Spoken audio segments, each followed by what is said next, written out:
Mexican President Claudia Sheinbaum said on Wednesday that she and Canadian Prime Minister Mark Carney had agreed to strengthen trade collaboration, particularly in light of the tariffs from U.S. President Donald Trump, set to go into effect on August 1st.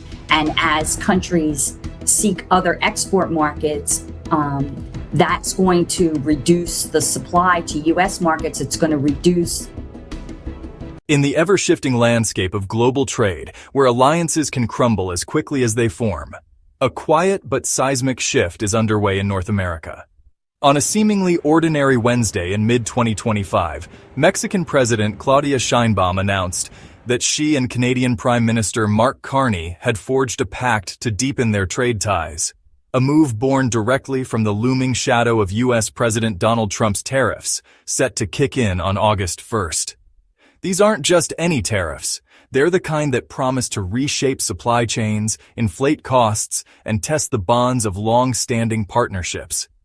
As Sheinbaum put it, with countries scrambling to find alternative export markets, the ripple effects will inevitably tighten supplies heading to the United States. It's a diplomatic chess move, one that underscores how the continent's economic giants are adapting to a world where American policy feels less like a steady hand and more like a wild card. Think of Canada, Mexico, and the United States as the three musketeers of North American commerce, once inseparable, sharing laughs over assembly lines, collaborating on everything from automobiles to agriculture, and even playfully sparring over whose beer reigns supreme. For decades, this trio powered the world's largest trading bloc with the North American Free Trade Agreement, later rebranded as the USMCA, serving as their unbreakable oath. Goods flowed freely, jobs multiplied, and prosperity seemed as endless as the highways connecting Detroit to Mexico City. But somewhere along the line, one member of the group, let's call him the one with the penchant for bold proclamations, began hurling the word tariff like a grenade at every gathering. What started as tough talk escalated into actual barriers, and now the other two have linked arms and slipped away, constructing their own fortified trade pathway, while the instigator wonders why the party's gone quiet. This isn't mere pettiness, it's a profound realignment with real economic stakes. The U.S., once the undisputed hub of this continental engine, now finds itself sidelined, watching as Canada and Mexico invest billions in a corridor that deliberately skirts American borders. It's akin to throwing a lavish backyard barbecue, only to padlock the fridge and then act surprised when guests start hosting their own feasts elsewhere. Meanwhile, the figure cruising by in his golf cart, trumpeting victories, overlooks the climbing inflation, the thinning store shelves, and the evaporation of opportunities, like the 360,000 electric vehicles, EVs, that Detroit might lose annually to this new Ottawa-Mexico City handshake. We're not just talking lost trade here. We're witnessing the erosion of trust, that intangible glue that holds alliances together. If this trajectory continues, the only export America might excel in is alienation, pushing away friends who've decided it's safer to chart their own course. Picking up the thread of this fracturing trio, the transformation from steadfast allies to a wary duo leaves America humming its America First anthem into an increasingly empty echo chamber.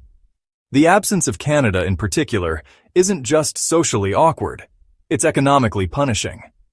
Consider the agricultural sector, where U.S. farmers have long relied on their northern neighbor as a reliable buyer.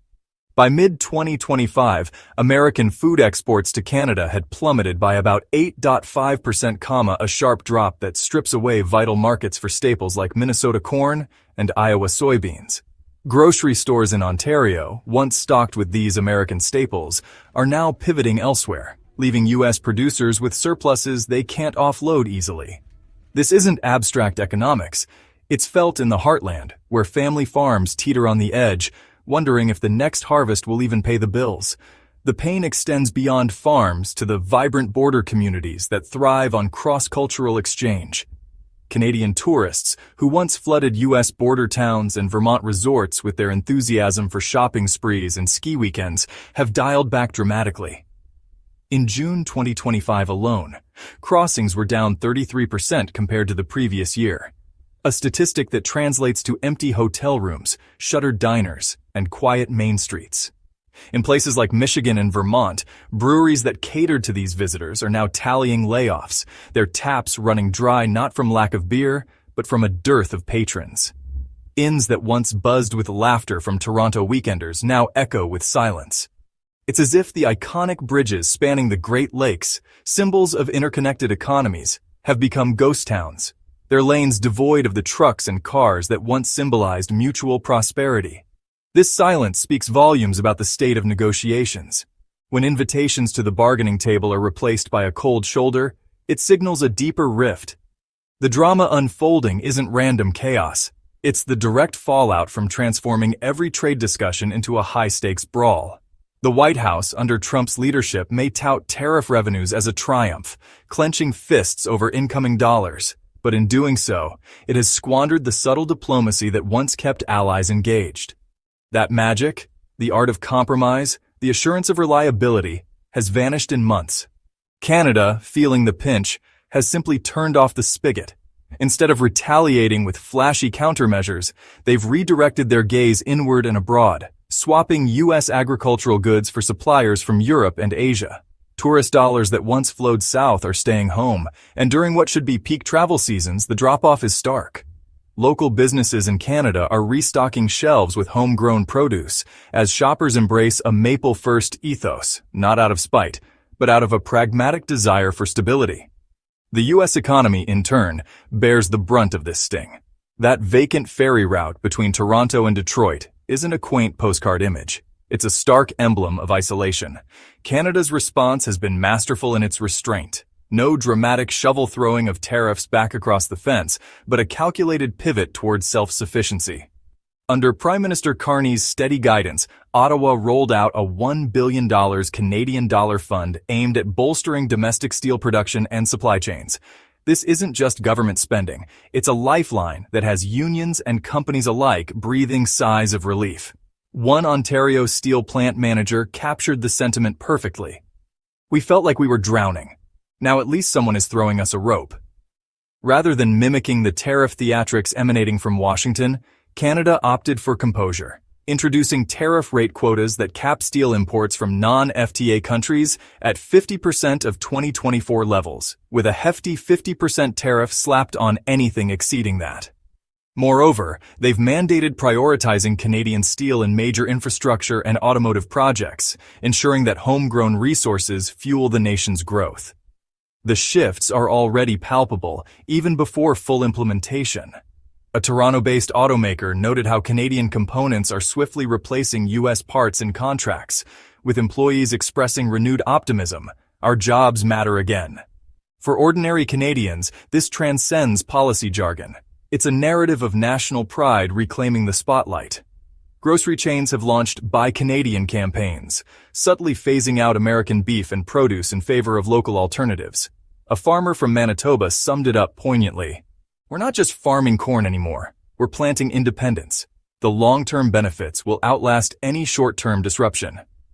Analysts, including those at PwC Canada, project that by 2026, this embrace of self-reliance, coupled with new infrastructure investments and reduced interprovincial trade barriers, could enhance trade stability and elevate Canada as the go-to hub for clean steel and automotive innovation in North America. Contrast this forward-thinking approach with the White House's fixation on tariff revenues, where every policy seems geared toward immediate gains rather than sustainable alliances. While Trump celebrates the influx of sense, Canada is erecting supply chains immune to Washington's whims, using policy as a sturdy scaffold rather than a deceptive smokescreen. It's a lesson in strategic patience. Build for tomorrow, not just boast about today.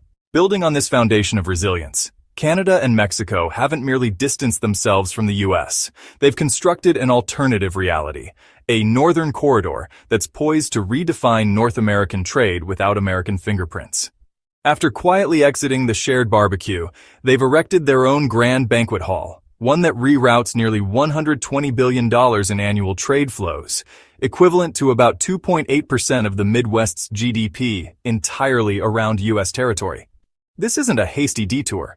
It's a meticulously engineered pipeline linking Mexico's booming auto and EV battery sectors directly to Canadian Pacific ports, capable of handling up to 15 million tons of high-value cargo yearly, all while sidestepping U.S. customs checkpoints. The infrastructure is already humming to life. Canada's Pacific Short Link, a $2.3 billion rail upgrade originating from Prince Rupert, is now exclusively dedicated to this corridor, streamlining shipments that once meandered through Buffalo, New York. By avoiding those U.S. bottlenecks, Canada and Mexico slash logistics costs, but the U.S. pays the price. Industry estimates peg annual losses at $11 billion in logistics revenue alone. Add to that the forfeiture of roughly $3.5 billion in customs fees, as blockchain-enabled customs systems between the two nations eliminate paperwork and U.S. intermediaries. Then, there's the EV sector hit. A state-of-the-art battery module plant, once destined for U.S. integration, is now funneled through Ontario and southern Mexico, diverting 360,000 EV builds per year from American factories. That translates to about 108,000 indirect jobs vanishing stateside, a blow to communities that pinned their futures on the green energy boom. Visualize the irony, the White House lauding tariff windfalls while Canada and Mexico chuckle en route to prosperity. They didn't recoil in fear.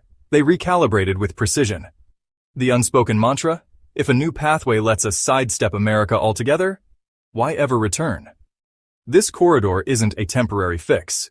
It promises enduring advantages, like more robust supply chains, reduced transport expenses, and a reduced carbon footprint through Canada's clean steel and Mexico's eco-friendly batteries.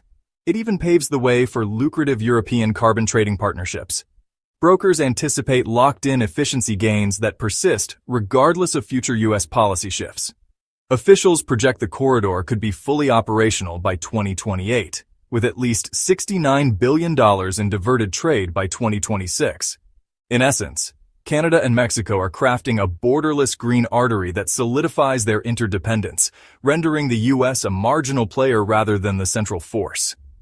Instead of commanding the trade map, America risks fading into its periphery, a testament to how unchecked policies can accelerate obsolescence. With this rerouting in full swing, the repercussions boomerang back to American shores, manifesting in climbing prices, barren shelves, and idle factories.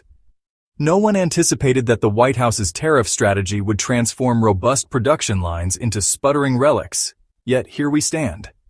Inflation ticked up to an annual rate of 2.7% in June 2025. A notch higher than the previous 2.4%, fueled by disrupted imports and heightened costs.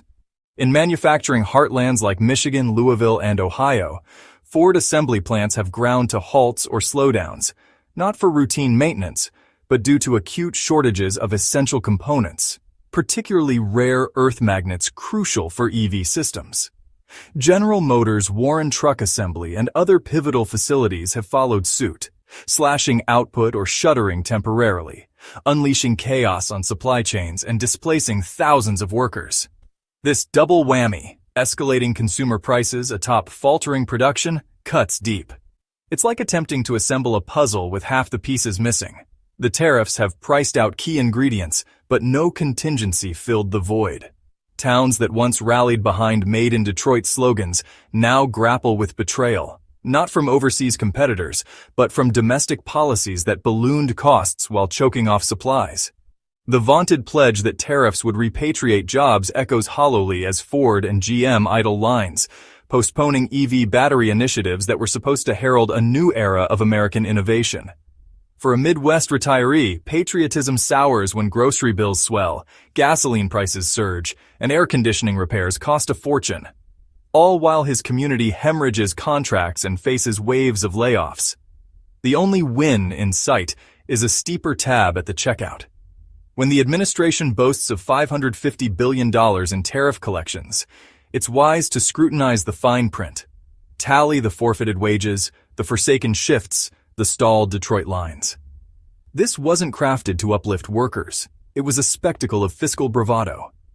The quiet query rippling through affected towns isn't partisan rhetoric. It's a genuine plea.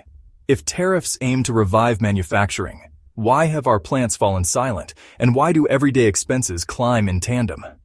That's the resonant echo in communities sidelined by the very policies meant to champion them. Broadening the lens, the European Union alongside Canada and Mexico maintains a facade of negotiation, but the undercurrent of distrust is unmistakable.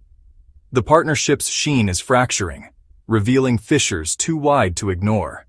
The EU has greenlit a €93 billion contingency fund to counter potential U.S. tariffs, zeroing in on American icons like Boeing jets and Kentucky bourbon if the threatened 30% levies materialize on August 1st. This isn't theatrical posturing, it's potent leverage, poised to strike at U.S. exports with surgical precision. Canada, meanwhile, has tightened export reins on strategic minerals, uranium, copper, destined for U.S. markets, a subtle yet firm declaration. If tariffs become weapons, we'll guard our resources. Mexico echoes this resolve, joining Canada in the Northern Corridor, a bypass that renders U.S. ports obsolete. This isn't mere griping, it's innovative adaptation, allies collaborating to navigate pitfalls sown by American unpredictability. In this emerging framework, the U.S. transitions from linchpin to backdrop. The calculus in foreign capitals is clear. Why depend on a pathway prone to disruption when alternatives abound? As trust, the bedrock of international relations, erodes, the White House's emphasis on short-term gains appears myopic. In Brussels, Mexico City, and Ottawa, leaders weigh a larger equation. America imposed barriers, but it's no longer indispensable. If trust was once America's strongest export, its value has depreciated sharply among erstwhile companions. Ultimately, this saga transcends tariffs. It's a parable of trust's fragility.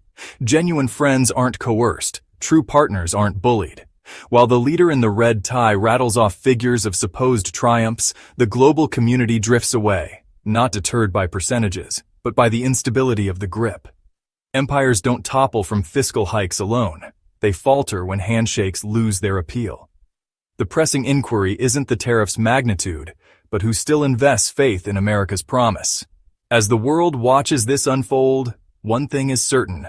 In the intricate dance of global politics, reliability outshines rhetoric every time.